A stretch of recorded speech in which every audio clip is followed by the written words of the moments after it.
Hoy vamos a continuar con esta serie Legado. Vamos a leer el capítulo 2 de Efesios, algunos versículos que vamos a desarrollar el día de hoy. Y les quiero pedir que me acompañen leyendo Efesios capítulo 2, versículo 10. Y dice la Biblia, pues somos, digan conmigo, somos la obra maestra de Dios. Él nos creó de nuevo en Cristo Jesús a fin de que hagamos las cosas buenas que Él preparó para nosotros tiempo atrás. Estos versículos hablan de nosotros como una obra maestra. Digo conmigo, soy una obra maestra.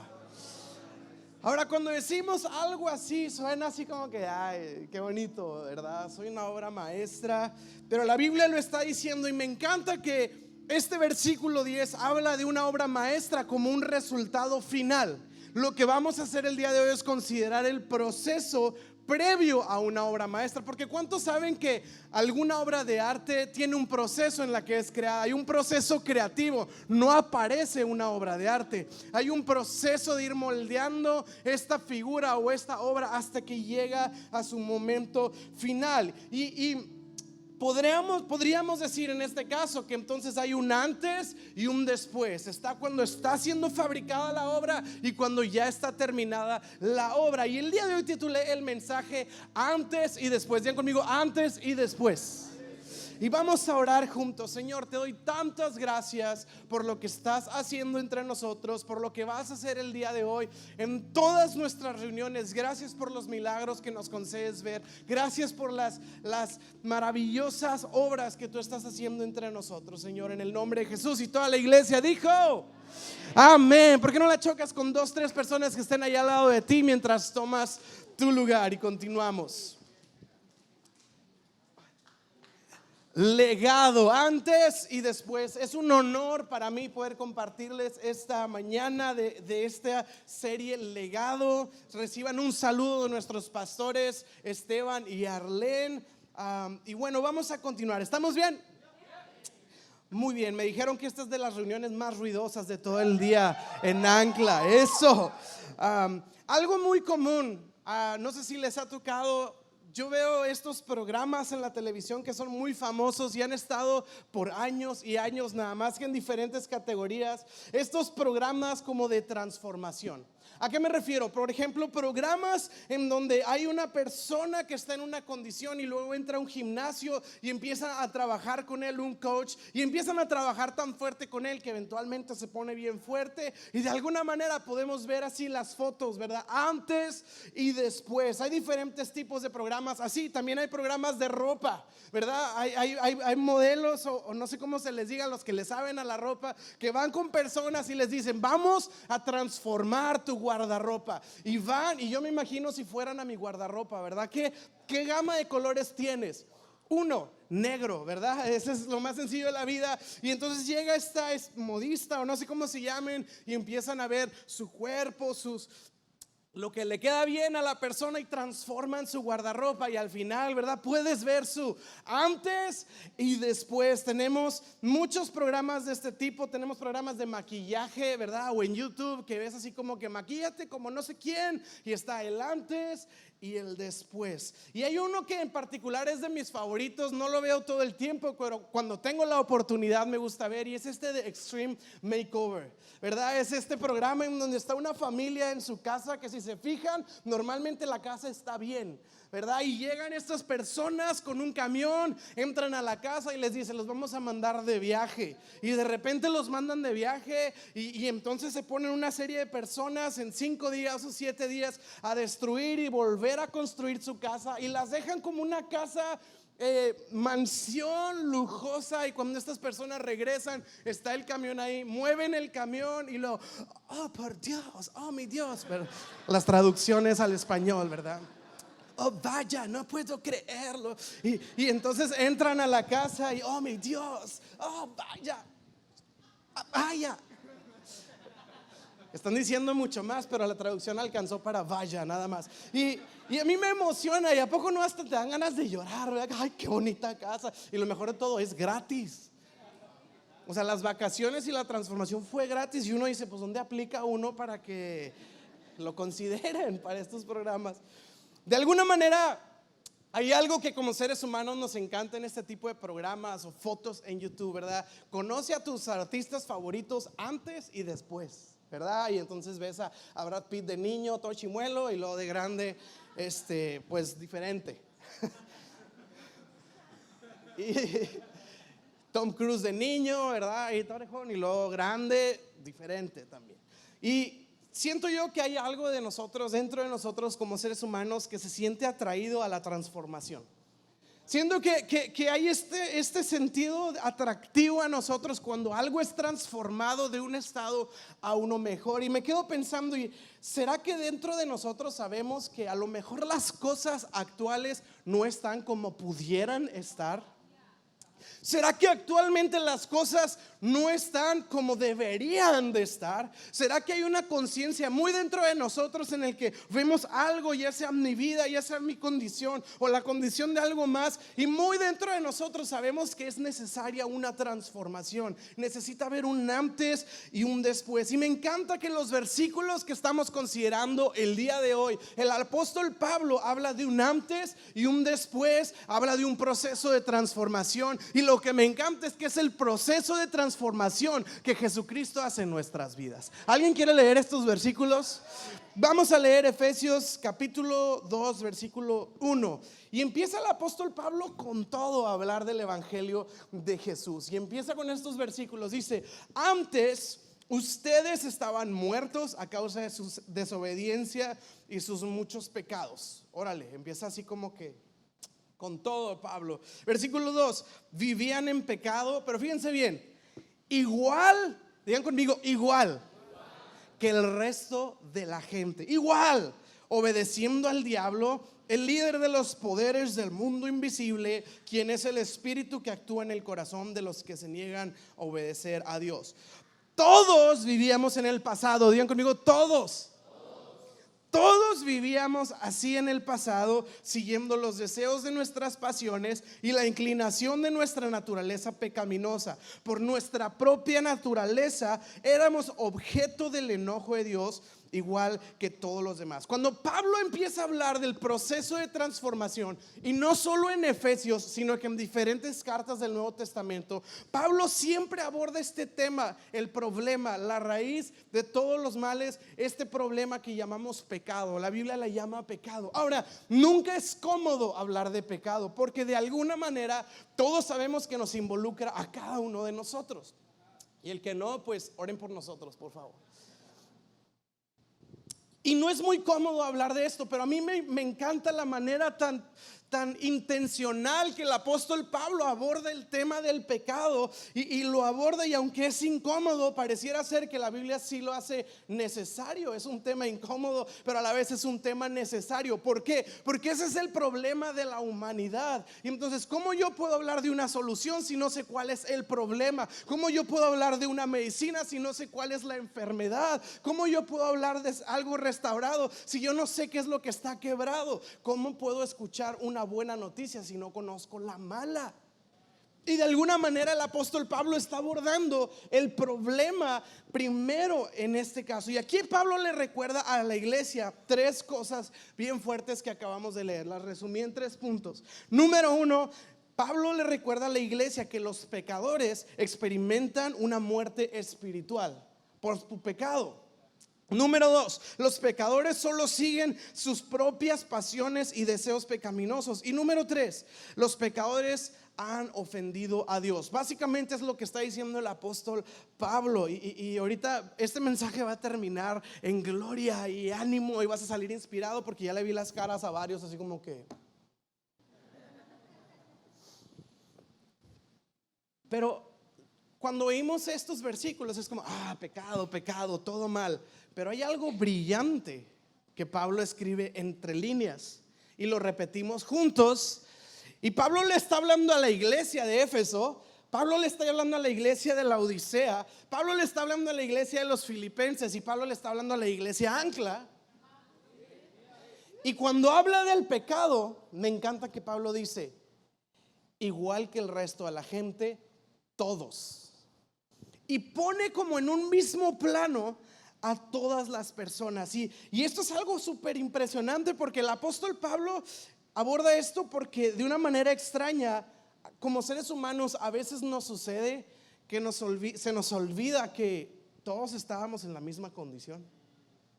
No sé si recuerdan este cuadro de la mujer que fue sorprendida en el acto de adulterio y la llevan delante del Señor y la tiran ahí enfrente de Jesús, semidesnuda, humillada, expuesta delante de todos, y le dicen: Señor, esta mujer fue hallada en pecado y la ley dice que la apedremos. ¿Qué hacemos con ella? ¿Verdad? Y estas personas están con un celo santo, entre comillas, sintiéndose como que: ay, mujer sucia, mujer pecadora, ay, esta pecadora hasta me da cosa que la toqué, ahorita me voy a lavar las manos con antibacterial porque es una mujer pecadora. Ellos se sentían superiores, ellos se sentían más santos, ellos se sentían más justos que la mujer que había sido sorprendida en el acto de adulterio. Y entonces Jesús dice: el que no haya pecado como ella, órale, la primer piedra. Y dicen por ahí una versión que mientras Jesús dijo eso, de repente se escuchó en el aire y ¡pah!, una piedra a la mujer. Y entonces todos voltearon y dijeron: ¿quién está libre de pecado? Y está un hombre con la mano así. ¿Tú aventaste la piedra? Sí, yo aventé la piedra. ¿Estás libre de pecado? No, pero soy su esposo y me dio mucho coraje, la verdad. No lo dice la Biblia, es puro cuento. Me acordé ahorita de repente. Pero cuando se nos olvida que yo he pecado, que esa es la condición y el mismo problema de mi corazón como el del resto del mundo, me pone en un plano igual que todos. Me pone en un plano de la misma situación que todos. Ya no me siento especial. Cuando se me olvida que yo también he pecado, empieza a desarrollarse en mi corazón juicio, porque me siento mejor que otros. Empieza a desarrollarse en mi corazón un cierto elitismo. Nosotros los santos, y pues, ay, la chusma, decía el profeta. O empieza a crecer racismo en mi corazón. Si a mí se me olvida que yo soy igual que todos los demás y me empiezo a sentir especial que los demás, empieza a haber orgullo y egocentrismo cuando se me olvida que todos estamos en la misma condición. Y Pablo le está recordando a la iglesia: iglesia, todos tenemos la misma condición, todos hemos pecado.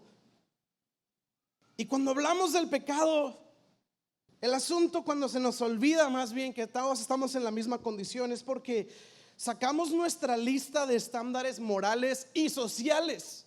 ¿A qué me refiero? Empezamos nosotros como seres humanos a hacer una lista de qué cosas son pecados rojos, blancos, no tan rojos, y empezamos a nosotros a hacer una serie de pecados, y es como que, bueno, o sea, yo sí he chismeado, pero no es como que he asaltado un banco.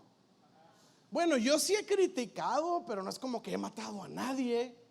Y entonces hacemos esta serie de cosas en donde no es que me sienta bien, solo trato de no sentirme tan mal, como diciendo: pues no estoy tan peor. Ese sí está bien peor, yo no tanto, ¿verdad? Sí he fallado, pero no tanto como esta persona. Y cuando empezamos a hacer este tipo de evaluación en cuanto al tema del pecado, es porque no hemos entendido realmente de qué se trata el pecado. Y la pregunta es: ¿qué es en sí el pecado? Y el pecado no se trata de sacar una lista de cosas escandalosas, así como que no, eso está más grueso. De hecho, se hizo viral el pecado de esta persona, entonces eso sí está grueso. Lo mío por lo menos nadie sabe. Y empezamos a hacer como que cuáles pecados son de qué color o de qué categoría, ¿verdad? No, esos son PG-13 y este pecado sí era R. Y sacamos nuestras listas, pero lo que cuando decimos: ok, sí he chismeado, pero no es como que he matado a alguien. En otras palabras, lo que estamos diciendo es que lo que yo creo del pecado es que el pecado tiene que ver con cuánto daño le hago a alguien más. Pensamos que el pecado es un asunto horizontal. Es como que, bueno, sí he chismeado, pero yo no he afectado a nadie. Sí, hice un movimiento chueco, pero nadie me descubrió y realmente no estoy afectando a ningún otro ser humano. Yo soy un buen ser humano porque no estoy afectando a nadie más. Pero la Biblia nos dice que el pecado en sí, el problema no es cuánto yo afecto a otro ser humano. El pecado no está en un plano horizontal, porque puede ser que yo haga algo y nunca afecte a nadie en el resto de mi vida, o que nunca nadie me descubra de aquí a que yo muera. Pero el problema no es que tanto afecte a alguien más. El problema del pecado es que ofende directamente a Dios. Por eso el apóstol Pablo empieza hablando del pecado y termina diciendo que eso ofende a Dios, que esto afecta directamente a Dios. El pecado no es ofender a otro ser humano, no es ofender a un estándar moral de la sociedad, sino que pecar tiene que ver con ofender a Dios y su estándar hacia nosotros. Hemos quebrantado su palabra. Entonces, si yo veo el pecado como algo horizontal, yo sí puedo medir y decir: yo no soy tan malo como él, yo no soy tan malo como ella, yo soy mejor. Pero si entiendo a la luz de la Biblia que el pecado tiene que ver directamente con Dios, entonces todos estamos en la misma condición. Ya sea que haya robado un chicle o haya asaltado un banco, he ofendido a Dios, no importa lo que otros hayan hecho, porque al final del día el asunto del pecado, pensamos que Dios lo va a evaluar en curva. Si se entiende esa expresión, así como si Dios va a agarrar a todo el salón y va a decir: bueno, ¿quién es el menos peor, verdad, de aquí? Pues reprobaste, pero pues sacaste mejor calificación que el otro reprobado. Y es como que yay, de panzazo, pero pasé. Y realmente el asunto del pecado es un asunto individual y personal con Dios. O sea, con Dios yo no le voy a decir: wow, has pecado. Sí, pero él pecó peor que yo. Y Dios me va a decir: ¿y él qué? Yo estoy hablando contigo. Entonces nos pone a todos en una situación igual. Yo no puedo sentirme mejor que nadie más o superior a nadie más, o empezar a comparar pecados, a ver quién es peor que otro, porque Dios no me va a preguntar por los pecados de alguien más. Dios va a tratar conmigo este asunto. Y pareciera que Pablo, al empezar a hablar de la obra maestra, está empezando a hablar de algo muy negativo, pero muy necesario. Todos lo sabemos. Ahora, Walo, yo no vine el día de hoy a que me tiraras piedras, yo no vine aquí a que me hiciera sentir mal. Vamos a seguir leyendo la Biblia. Y dice el versículo 4. Me encanta cómo empieza el versículo 4. Si me ayudan proyectándolo, dice: esta situación de pecado, y lo dice: pero, digan conmigo, pero hay una mala noticia, y de repente hay un pero que le da un giro a la historia por completo, y es un buen pero. Gracias a Dios por los peros en la Biblia. Sí, esta era su condición. Estaban en pecado, habían ofendido a Dios, estaban en esta situación que sí trae un malestar al corazón saber que hemos pecado. Pero Dios es tan rico en misericordia y nos amó tanto que, a pesar de que estábamos muertos a causa de nuestros pecados, nos dio vida en Cristo Jesús. Wow. Estabas muerto en tus pecados, pero Dios es tan bueno que te dio vida cuando levantó a Cristo de los muertos. Y luego viene con signos de exclamación: es solo por la gracia de Dios que ustedes han sido salvados, pues nos levantó de los muertos junto con Cristo y nos sentó con Él en los lugares celestiales, porque estamos unidos a Jesús. Está diciendo: sí, estabas muerto espiritualmente. Y lo que implica la muerte espiritual es súper interesante. ¿Qué puede hacer un muerto? Y ahí ando queriendo yo resolver los problemas de la humanidad, pero si estoy muerto en mis delitos y pecados, no puedo hacer nada. De hecho, si me ayudan con Romanos 3, versículo 12, cuando estábamos antes de Cristo, la Biblia dice lo siguiente: todos se desviaron, todos se volvieron. Dígale que está a su lado: ¿me estás oyendo? No se crea. Ahora, inútil pareciera un insulto, inútil, pero realmente lo que significa inútil es que no tienes la capacidad de ser utilizado para algo.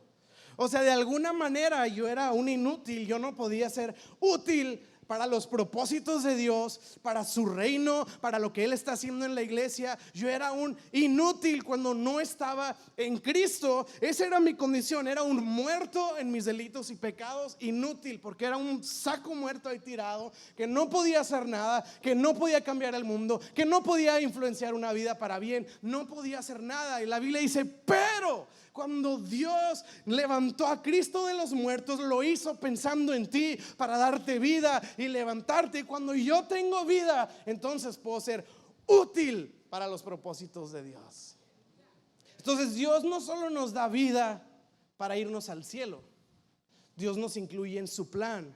El domingo pasado nuestro pastor nos predicó del plan, un mensaje brillante que trae mucha claridad y perspectiva. Entonces cuando Dios nos da vida, no solo nos da vida y nos levanta para que estemos ahí parados en una sala de espera, sino que Dios nos da vida y nos incluye en sus propósitos. Por eso el primer versículo comienza diciendo que somos una obra maestra de Dios, creados de antemano en Cristo Jesús para andar en las buenas obras que Él preparó para nosotros. Como ahora tengo vida, ahora puedo participar de un plan y de ciertas obras que Dios tenía preparadas para mí. Dios ya estaba pensando en ti y en mí desde antes y ni lo sabíamos. Ahora estamos vivos y somos útiles para los propósitos de Dios. Dios nos da vida en Cristo y nos capacita para ser útiles. Digan conmigo, útil. Ahora, esto es lo que hemos estado viendo hasta este punto. Y luego llega este punto brillante, versículo 8. Me voy a saltar el 7 y lo voy a dejar para el final. Versículo 8. Dios los salvó por su gracia cuando creyeron. Ahorita cantábamos tu gracia y cantamos de la gracia y celebramos la gracia y ponemos imanes en nuestro refrigerador que dice Grace. Y es como, oh, la gracia de Dios. ¿Qué significa la gracia de Dios? Dice, Dios los salvó por su gracia cuando creyeron. Y dice, ustedes no tienen ningún mérito en esto porque es un regalo de Dios. La gracia es un regalo de Dios. Ahora, ¿qué significa? La palabra gracia en su original también tiene la connotación de algo gratis. Gracia gratis. Y pareciera ser que a veces cuando Dios nos salva empezamos a querer echarle ganas y esforzarnos y ganarnos algo. Porque fíjense bien, a veces entendemos y todos sabemos que la salvación es por gracia y es por fe. Pero luego mantenerla pensamos que ya depende de mí. Es como que sí, la salvación es por gracia y yo creo, ¿verdad? Pero el lunes en la mañana, hoy tengo que esforzarme, tengo que echarle ganas a ver si Diosito no me castiga y me pierdo la salvación y me voy al infierno en una de esas que no me doy cuenta. Pero lo glorioso de la vida cristiana, de la vida en Cristo, es que comienza en gracia y es sustentada completamente por gracia. De principio a fin estamos descansando en la gracia de Cristo. Pero tratamos de comprarla a veces. Pero comprar la gracia de Dios es igual de ilógico como que cumplas años y alguien llegue y te diga, oye, te regalé esto, y tú lo recibes. Órale, ¿cuánto te debo? Oye, te regalo esto. Déjame te la pago. Es ilógico porque la naturaleza de un regalo es que es gratis. La gracia de Dios es gratis. Y ahí estamos, ¿cómo he de pagarlo, Señor? ¿Cómo he de pagarlo? Y no hay manera de pagarlo porque por naturaleza la salvación es un regalo. ¿Qué hago con la salvación? La recibo y la disfruto. Y le doy gloria a Dios por esa gracia y esa salvación tan grande que a mí no me costó, pero a Jesucristo le costó su vida en la cruz del Calvario. Es un regalo. Ahora me encanta, dice el apóstol Pablo, ustedes no tienen ningún mérito en eso. Es un regalo de Dios. Fíjense el versículo 9. La salvación no es un premio por las cosas buenas que hayamos hecho. La salvación no es un premio por las cosas buenas que yo he hecho. ¿Qué está diciendo Pablo? Y a veces tenemos esta idea del premio. No, si supieras cuánto he servido yo a Dios. Mira, ya llevo 11 años sirviéndole al Señor fielmente, llegando puntual. Bueno, un día no llegué puntual, pero los otros 10 años, 364 días llegué puntual. Yo ya llevo toda la vida. Y si yo me jacto de eso, entonces no estoy viendo la gracia como un regalo, sino como un premio basado en mis buenas acciones. No, si vieras cuánto oro, 2 horas diarias, Es más, Daniel el de la Biblia me debería estar pidiendo consejo a mí. ¿no? Si vieras a cuánta gente yo he ayudado, cómo a mí Dios me ha usado. Uf. Esta es buena. Señor, mira mi fe. Y entonces usamos la fe también como una obra digna delante de Él, así como que pues Dios me tiene que salvar. Obvio que no ves mi fe, obviamente Dios me tiene que salvar por mi fe, pues si está hinchida mi fe. Que por cierto Efesios dice, ni siquiera la fe es tuya, es un don de Dios. Yo tengo fe, sí, porque te la dieron también por gracia. No, si vieras, hermano, yo ando lleno de fe. Ajá, Dios te la dio igual que a mí.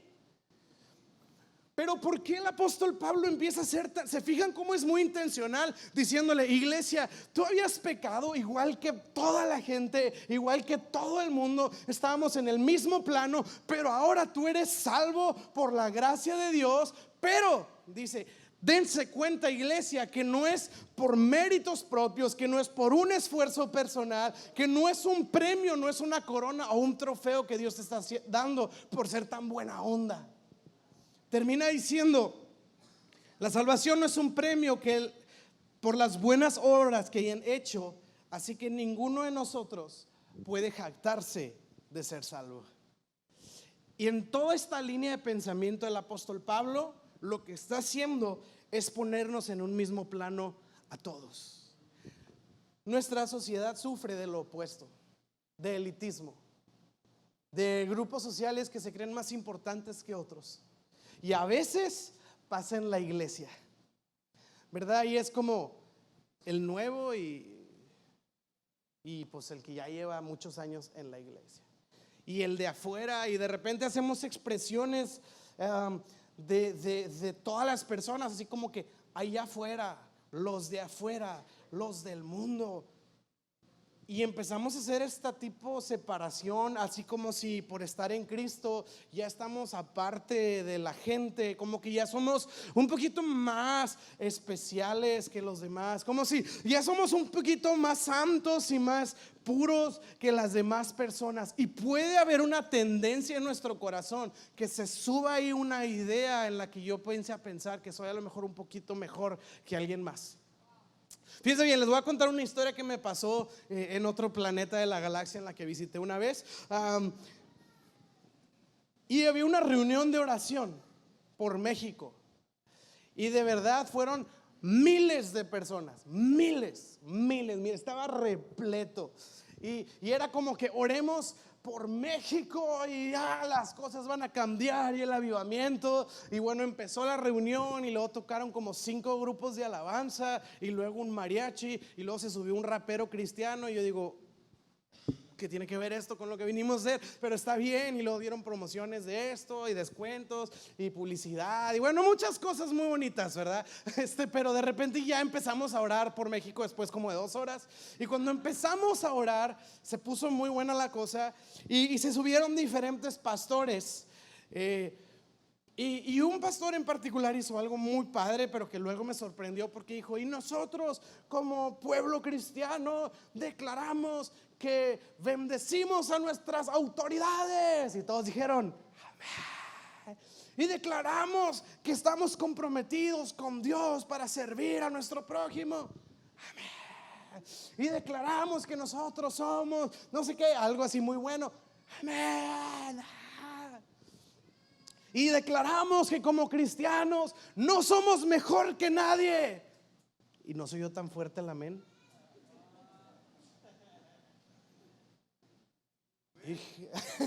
Amén.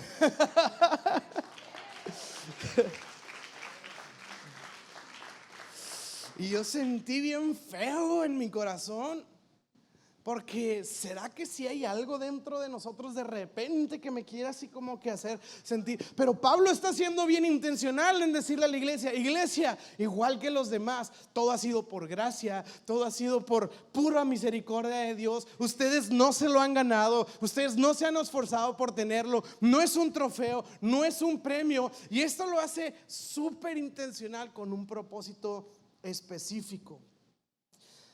Porque esto nos pone en un plano de iguales. Esto grita que yo no soy mejor que tú no eres mejor que yo, que nosotros no somos mejor que nadie. Él grita que al fin, esto grita que al final Dios es bueno con todos, sea el mejor ciudadano ejemplar o el peor pecador de todos los pecadores. Al final del cuentas, lo que importa es que tenemos un Dios bueno, lleno de gracia y de bondad, rico en misericordia. No se trata de quién es mejor. Y llego a este punto del mensaje y de estos versículos que me llaman mucho la atención.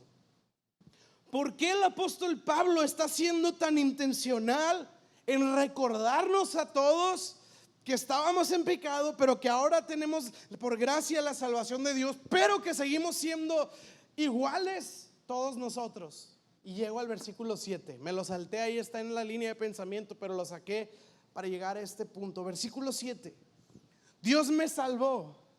¿Y para qué? Para muchas cosas. Pero dentro de estas cosas, el versículo 7 dice algo brillante.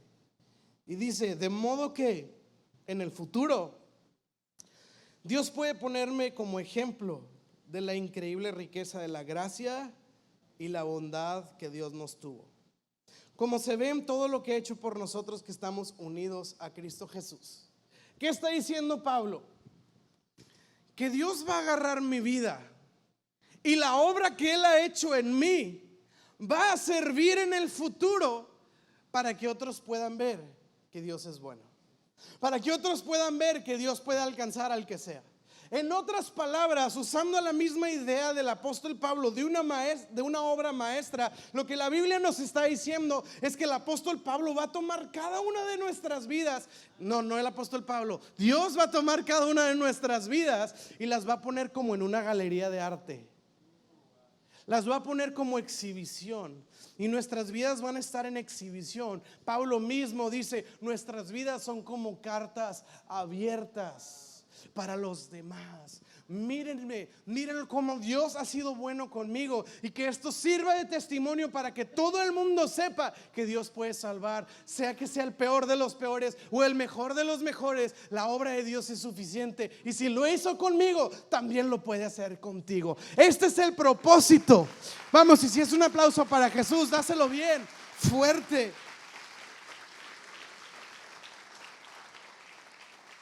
Y quiero concluir con esta idea. El apóstol Pablo está escribiendo que Dios me va a usar a mí como un ejemplo. Y lo que pasa es que cuando se me olvida de dónde Dios me sacó, cuando se me olvidan mis ondas en las que yo estaba y empiezo a sentirme muy santo y muy nuevo y muy justo y muy discípulo y muy lo que sea, lo que empieza a suceder es que entonces la gente ya no se puede relacionar conmigo.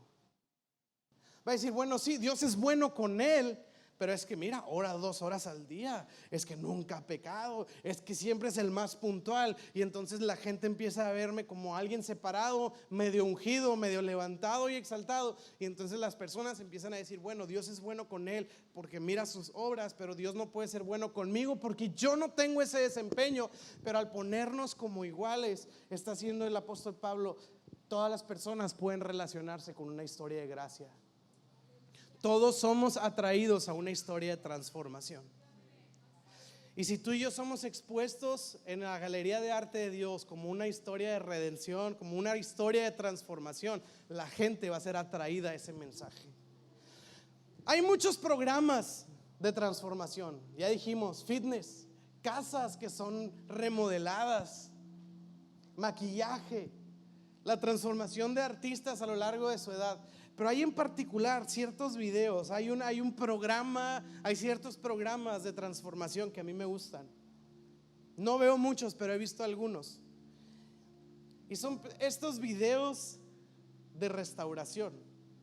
Como cuando hay un cuadro muy antiguo, una obra de arte pintada por un gran artista muy reconocido que se rompe y que luego se lo mandan a un especialista en restauración.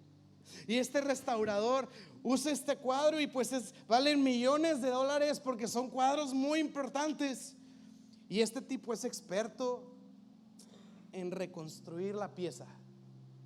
Y entonces empiezan a lijarla, empiezan a ponerle ciertos químicos, los pasan por ciertos procesos, las vuelven a pintar con mucho cuidado y eventualmente dejan la pieza como nueva.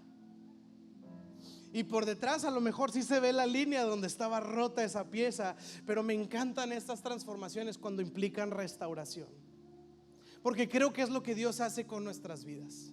Dios es experto en restaurar. Dios toma nuestras vidas, vidas quebradas, vidas rotas, vidas con heridas y con situaciones, y Dios empieza a restaurar. Y sí, empezamos a vernos como una obra nueva,